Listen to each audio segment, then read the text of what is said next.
véritablement de gagner des cantons sans être implantés localement dans des villes, encore moins de gagner des régions sans être implantés dans les cantons et dans les villes. Vous savez, quand j'ai été élu à la tête du Rassemblement national, j'avais dit l'implantation locale est une absolue priorité. Alors bien sûr, nous avons un peu de retard dans ce domaine, en matière d'implantation locale par rapport à d'autres mouvements politiques. Mais nous rattrapons ce retard. Nous avons gagné une douzaine de villes la dernière fois. Je suis convaincu que nous allons conserver ces villes, car nos maires Rassemblement national ont fait un travail remarquable. Souvenez-vous, il y a 6 ans, qu'est-ce qu'on ne nous disait pas?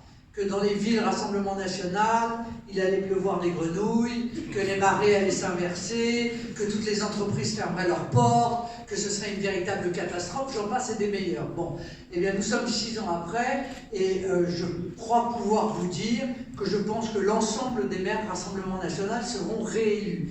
Et je pense même pouvoir vous dire qu'ils le seront brillamment. Pourquoi? Parce qu'ils ont fait la démonstration que notre programme, que notre projet, ça fonctionne. Ça a des conséquences positives pour les habitants.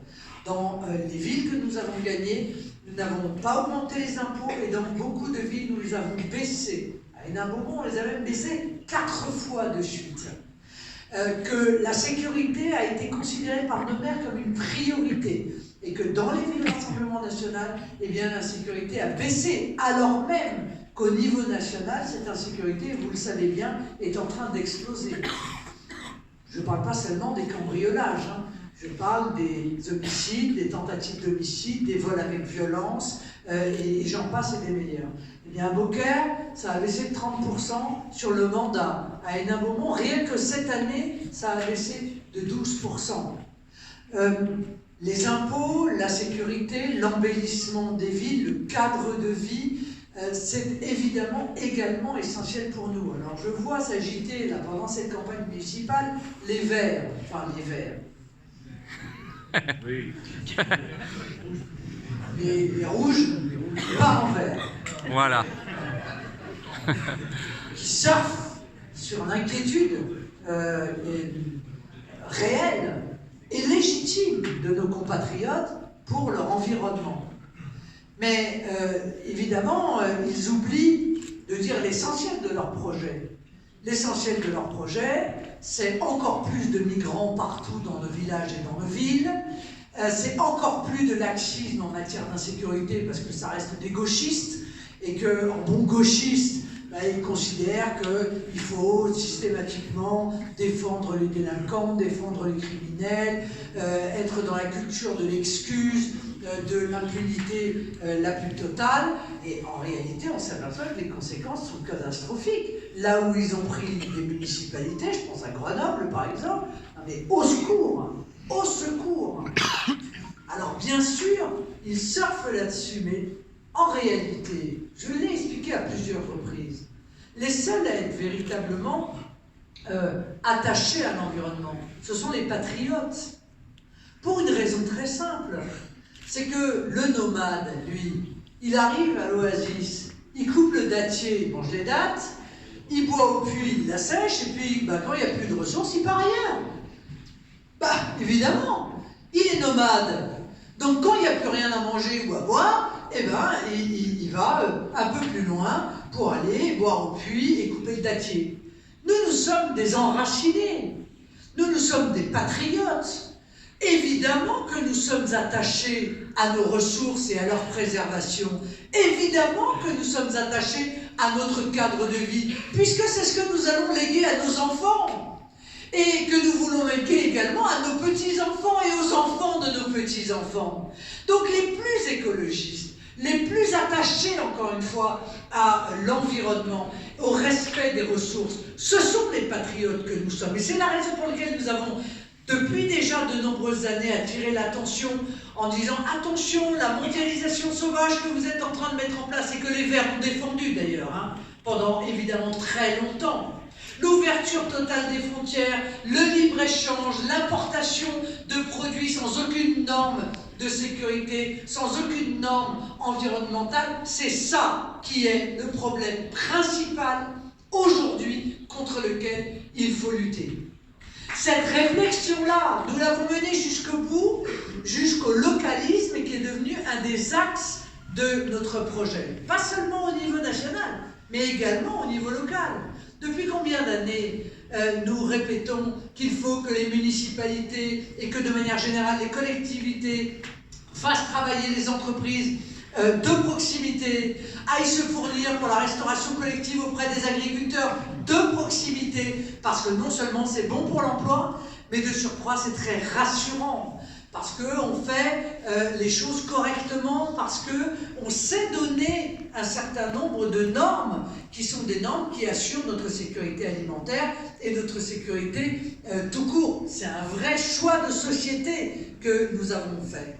Et bien ce choix de société, il est en réalité jeté à la poubelle par l'importation massive de produits qui ne respectent rien de tout ça. J'ai vu un rapport parlementaire passer il y a quelque temps, 25% des importations alimentaires sont frauduleuses. Vous vous rendez compte de ce que ça représente?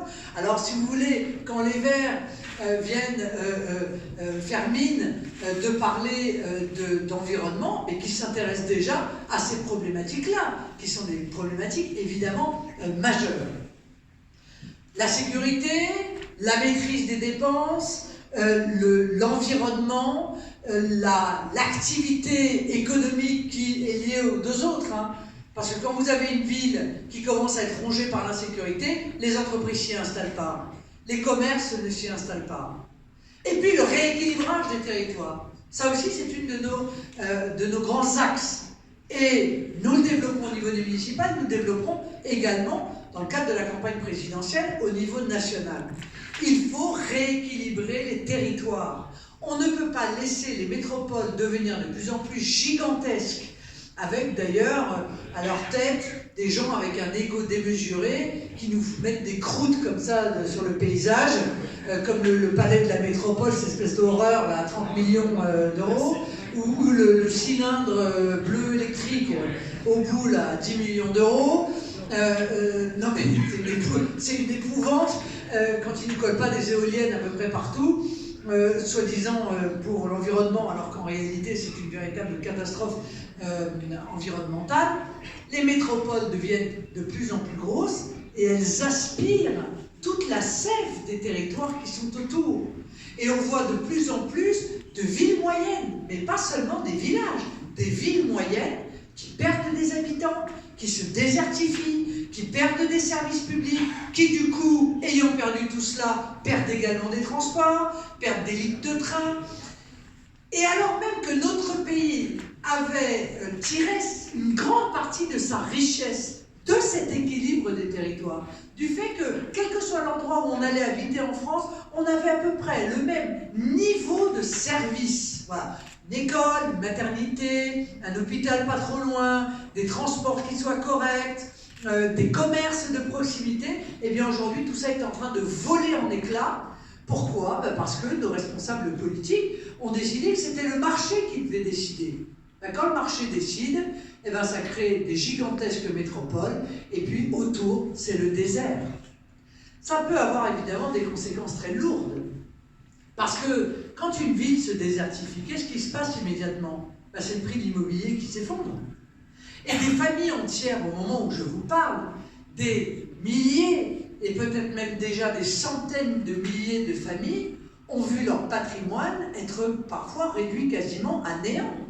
Pourquoi? Parce que le nombre d'immeubles en France, enfin, d'immobilier, de maisons, d'appartements, dont la valeur vénale est égale à 0, est en train d'exploser. Quand une famille veut s'installer, elle ne va pas s'installer à un endroit où il n'y a plus rien. Vous imaginez bien. Bon, où il n'y a pas d'école, où il n'y a pas de soins, où il n'y a pas de pharmacie, où il n'y a pas de transport, où il n'y a rien de tout ça. Ils ne vont pas s'installer là. Donc c'est un processus qui s'aggrave. Et bien dans ces endroits-là, le prix de l'immobilier, en réalité, tombe au fur et à mesure et arrive au niveau de 0 dans certains endroits. Alors quand vous avez hérité d'une maison de vos familles qui ont payé, ont travaillé pour se constituer un patrimoine et vous le transmettre, et que la maison vaut plus que 10 000 euros, qu'est-ce qui va se passer le jour où la toiture va tomber? Vous n'allez pas mettre 8 000 euros pour réparer la toiture d'une maison qui en vaut 10 000, c'est pas vrai. Donc on va assister à une ruine en réalité, au sens véritable du terme. On va avoir des territoires entiers qui vont devenir des territoires en ruine, parce que plus personne n'aura la capacité financière d'entretenir des biens qui sont des biens qui n'ont aucune valeur vénale. C'est ce que nous avons appelé la nécessaire mise en œuvre de la démétropolisation. Alors je sais que le terme paraît un peu compliqué, mais l'idée, c'est en fait d'opérer ce rééquilibrage des territoires pour redonner aux villes moyennes l'activité, la vie, la sève qui fait de notre pays un pays où il fait bon vivre et où des habitants peuvent à nouveau s'installer. Ça passera effectivement par ce qu'on appelle des zones franches, mais pas des zones franches où on met un quartier avec 3 rues en zone franche, où en réalité, par un effet d'opportunité, tous les médecins libéraux, les notaires vont s'installer dans le tout petit quartier. D'ailleurs, du coup, le reste de la ville, il n'y a plus rien. Non, il faut que la ville entière soit une zone franche. Pour que les entreprises aient envie de venir se réinstaller dans les territoires français. Et pour que les habitants, du coup, les salariés, du coup, vivent mieux. Tout le monde aura à y gagner à cette politique, hein. Que ce soit les villages, les villes moyennes ou les très grandes villes, parce que les très grandes villes, elles sont en train d'être asphyxiées.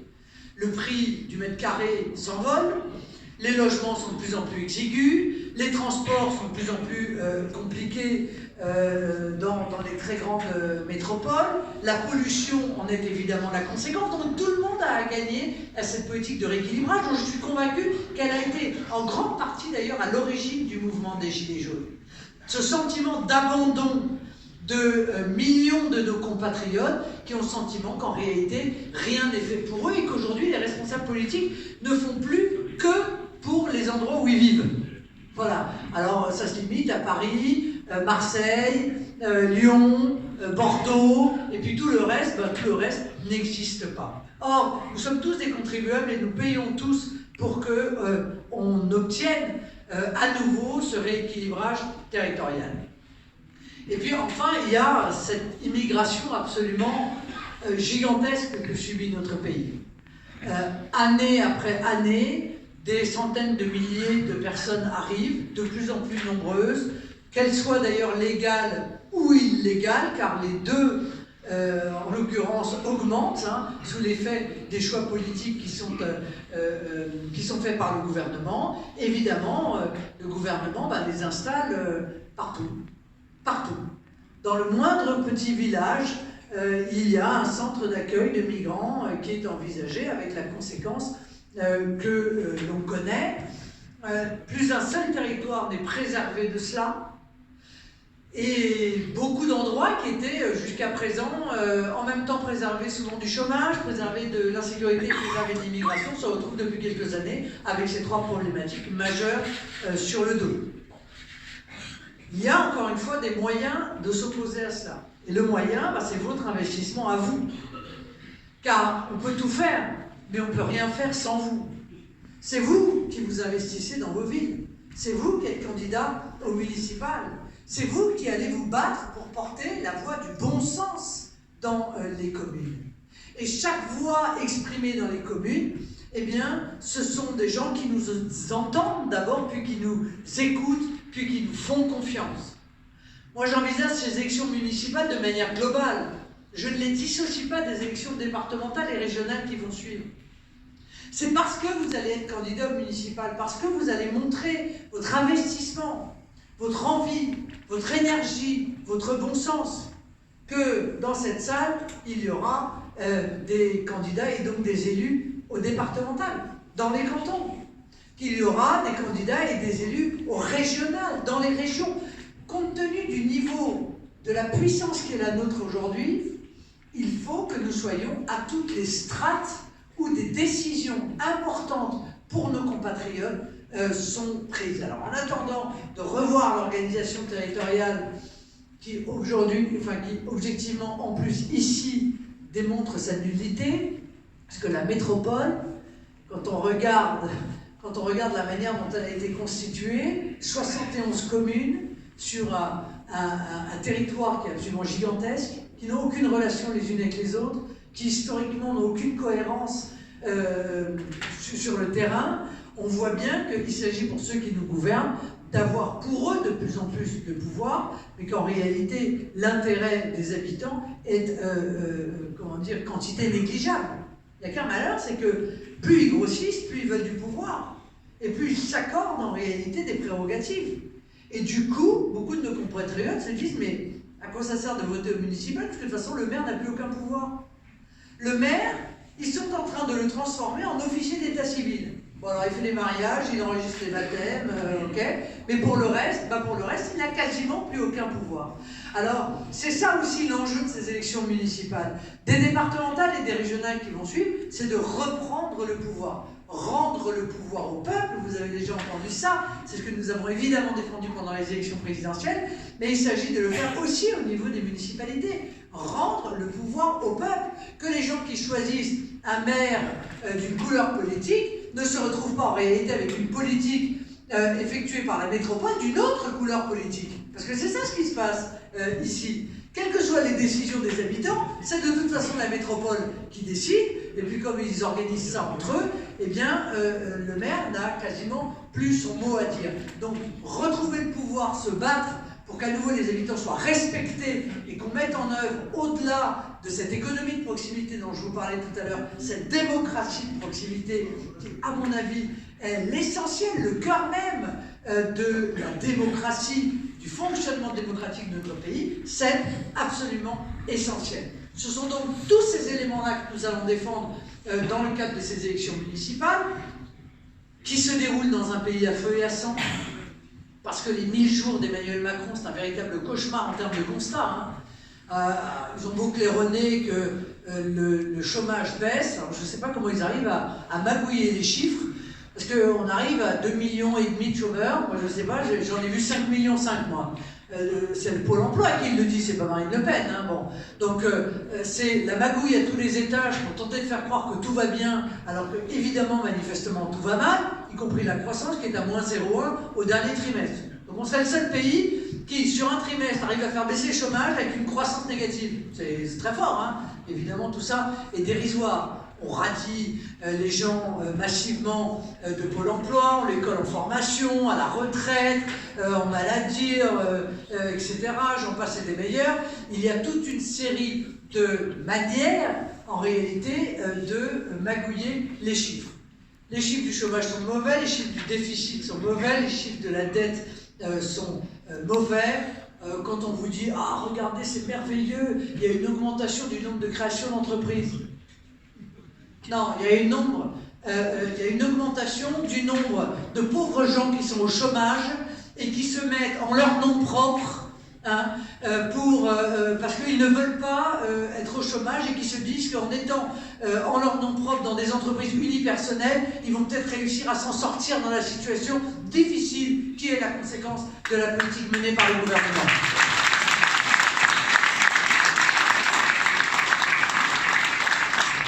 On n'a jamais donné autant de titres de séjour, on n'a jamais accepté autant de clandestins, on n'a jamais accepté autant de détournements du droit d'asile, on n'a jamais vu une insécurité aussi importante et un ensauvagement aussi important de la société, un ensauvagement. La semaine dernière, un gamin par jour a été tué, un par jour. Voilà. La gamine de 16 ans égorgée à Annemasse, un par jour.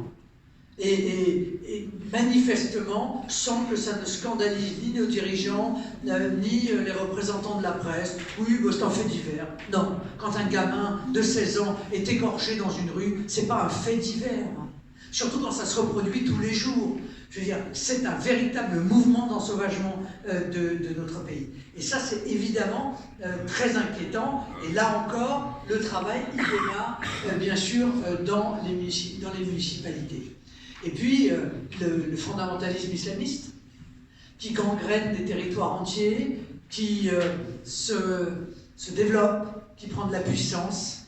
On parle de 150 quartiers qui seraient aux mains des islamistes. Moi, je peux vous dire que pour fréquenter beaucoup de gens qui sont dans la police ou dans les ministères, c'est plus près de 300 que de 150 des quartiers qui sont actuellement entre les mains des fondamentalistes islamistes. Et dans les 1000 premiers jours d'Emmanuel Macron, qu'est-ce qu'il a fait contre ça? Zéro. Rien. Ah bah oui, là les élections arrivent, alors on entend Emmanuel Macron nous dire « Ah, je vais m'occuper du communautarisme », qu'il a d'ailleurs nommé maintenant le séparatisme. Bon. C'est pas le séparatisme auquel on est confronté aujourd'hui, parce que le séparatisme, ça consiste à vivre séparément des autres. Mais ça va bien plus loin que ça, le fondamentalisme islamiste. Ça consiste à imposer sa loi religieuse aux autres. C'est pas seulement vivre selon ses propres règles, séparément des autres. C'est imposer aux autres ses codes, sa culture, son mode de vie, ses règles religieuses. Et on l'a bien vu dans l'affaire Mila, qui est très symptomatique de cette situation. Des milliers de personnes, en l'espace de quelques heures, ont dénié à cette jeune fille le droit de dire ce qu'elle avait à dire. On est d'accord, on n'est pas d'accord, c'est même pas le sujet. Enfin, le sujet de la liberté, il n'est pas là. Si la liberté, c'est uniquement celle qui consiste à dire ce qui plaît aux autres, ça ne s'appelle plus la liberté d'expression. La liberté d'expression, c'est précisément d'être capable de dire des choses qui choquent, qui déplaisent, ou qui heurtent, ou même qui inquiètent une partie de la population. Eh bien, des milliers de personnes ont immédiatement menacé de mort, de viol, d'égorgement. Voilà où on en est aujourd'hui. Et Emmanuel Macron ne voit là-dedans que un élément électoraliste. Tiens, je vais peut-être parler un peu de communautarisme, là, parce que faut que je commence à rentrer en campagne présidentielle. Voilà où on en est. Alors oui, plus que jamais, mes chers amis, on a besoin de gens sincères, de gens de conviction, des gens qui défendent leurs idées parce qu'ils y croient. Pas des maires LR qui font la danse du ventre pour aller chercher l'étiquette En Marche, ou des gens En Marche qui font la danse du ventre pour aller obtenir l'étiquette LR, ce qui est le cas ici, mais ce qui est le cas dans plus de 100 villes en France, et encore 100 grandes villes, parce que les petites, on s'y intéresse moins pour savoir où en est la collusion entre LR et LREM. Mais la collusion, elle est totale. Elle est totale. Et dites-moi où sont les convictions. Moi, je les vois, les LR, ils sont à l'Assemblée nationale en train de dire, regardez, nous, on s'oppose à En Marche. Vous vous opposez à de rien du tout. Comment vous voulez vous opposer à En Marche alors que vous avez une étiquette commune LREM, les Républicains En Marche? On y est. On y est. Ils ont fait, en réalité, la fusion que nous dénonçons depuis des années, entre l'UMPS, souvenez-vous. Bon, et bien la fusion, elle est en cours. J'ai envie de dire, au moins, il y aura une forme de clarification. Mais dans ce processus-là, de recomposition de la vie politique, il y en a aussi beaucoup qui viennent nous rejoindre. Parce qu'ils sont dégoûtés de voir les LR s'associer avec En Marche, s'associer avec Emmanuel Macron et soutenir la politique d'Emmanuel Macron. Et partout en France, des gens de DLF, des gens de LR nous rejoignent sur des listes municipales, soit des listes Rassemblement national, soit des listes soutenues par le Rassemblement national. Ce rassemblement, il est essentiel. Il est essentiel. Nous sommes le pôle des patriotes. Nous devons réunir autour de nous des patriotes, d'où qu'ils viennent de LR ou qu'ils viennent de la France insoumise comme Andrea Cotarac, qui aujourd'hui, au nom du Rassemblement national, tire la liste de la métropole à Lyon. Car des souverainistes, des patriotes, il y en a dans tous les camps, il y en a dans tous les partis. À charge pour nous, parce que nous aimons notre pays, d'être capables précisément d'organiser ce rassemblement pour que demain, il n'y ait plus que les deux pôles, celui des mondialistes et celui des nationaux. Parce qu'il est là le vrai sujet. Est-ce qu'on a encore une nation? Est-ce qu'on maîtrise encore cette nation? Est-ce qu'elle fonctionne par la volonté du peuple qui en est le cœur, la sève? Est-ce que nous avons encore des frontières? Est-ce que nous décidons encore comme pour nous-mêmes?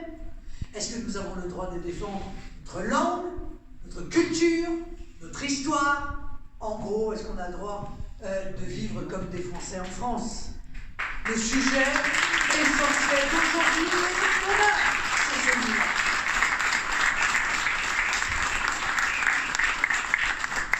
Alors, c'est dans ces circonstances que j'ai annoncé ma candidature à l'élection présidentielle. Alors les journalistes nous ont expliqué que nouveau par rapport à quoi? Moi, je vois des millions de Français qui attendent qu'une chose, c'est de voir la lumière au bout du tunnel.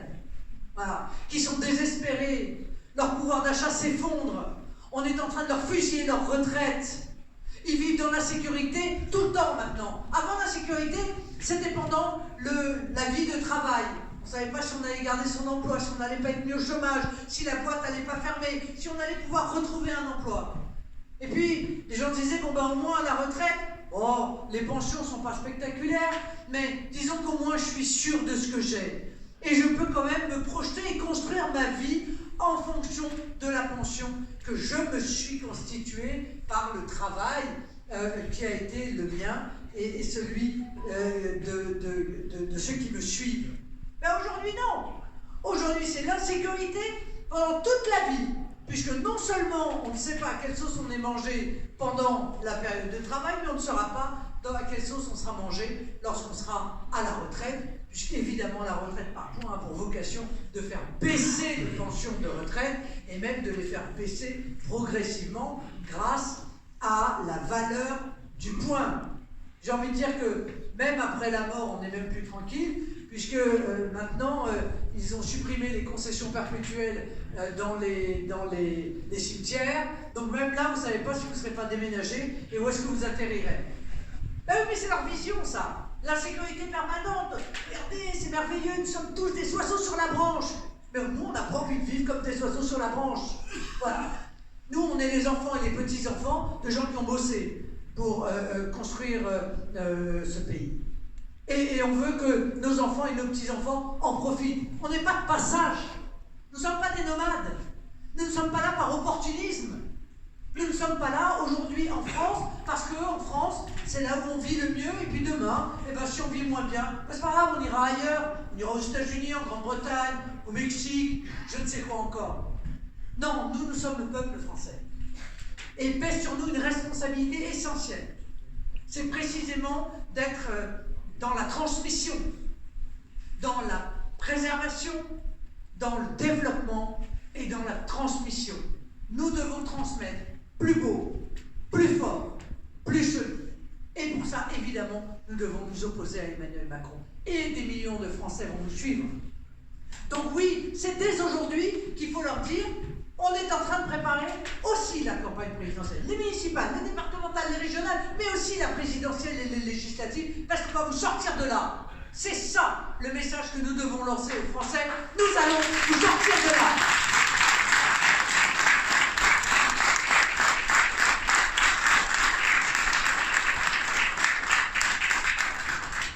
Voilà mes chers amis, je ne vais pas parler trop longuement parce que je crois que nous sommes invités à un petit verre de l'amitié. Peut-être d'ailleurs, veux-tu dire quelques mots quand même parce que j'ai squatté la parole depuis tout à l'heure. Sachez la confiance que j'ai en vous pour cette élection municipale. Je regarderai bien sûr avec beaucoup d'attention le soir des municipales les résultats que vous aurez enregistrés dans des élections dont nous savons qu'elles ne sont pas faciles pour nous. Et c'est pour ça que nous avons d'autant plus de mérite et que nos candidats, que je salue avec beaucoup d'amitié, ont du mérite de partir dans cette bataille. Aidez-les à terminer leur liste si ils n'ont pas encore terminé leur liste. Soyez actifs dans cette démarche-là, parce qu'encore une fois, si nous ne pouvons pas compter sur nous-mêmes, nous ne pouvons compter sur personne d'autre. Merci à vous.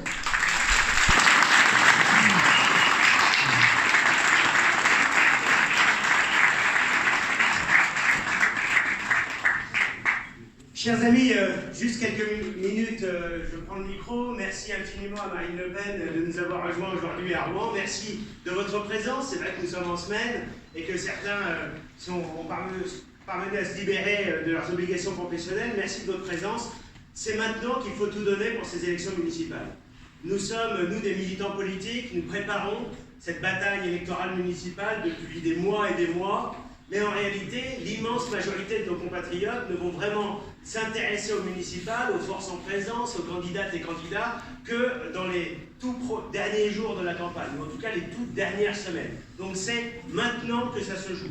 C'est maintenant que les compteurs sont à zéro.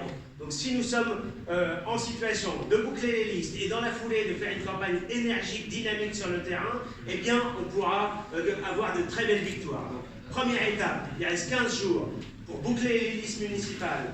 Si vous avez dans votre ville des amis, des sympathisants, mobilisez-les aux côtés de nos têtes de liste pour finaliser totalement nos listes. Et ensuite, dans la foulée, eh bien, il faut tout donner sur le terrain. Le message politique national que nous délivrons, il est important, mais il est efficace quand il est relayé sur le terrain. Les matinées que vous passerez à coller des affiches ou à distribuer des tracts, c'est ça qui fera la différence. Montrer à nos compatriotes que les militants du Rassemblement national, ils sont dans leur environnement immédiat, dans leur ville, dans leur quartier, à leur côté, pour aborder les thématiques municipales en complément de nos grands messages nationaux. Voilà, c'est ça qui nous permettra d'avoir des belles victoires le 15 et le 22 mars prochain. Donc, nous comptons sur vous tous, et s'il y en a qui ne savent pas quoi faire, qui ne savent pas où s'investir, qui ne savent pas à quoi ils pourraient être le plus utiles, eh bien n'hésitez pas à aller voir les responsables, Guillaume Pénel, si vous êtes d'un autre département normand, j'ai vu quelques têtes qui viennent de l'Eure, n'hésitez pas également à solliciter nos candidats du département de l'Eure, c'est important, on a besoin de toutes les forces sur le terrain. C'est maintenant que ça se joue, merci beaucoup.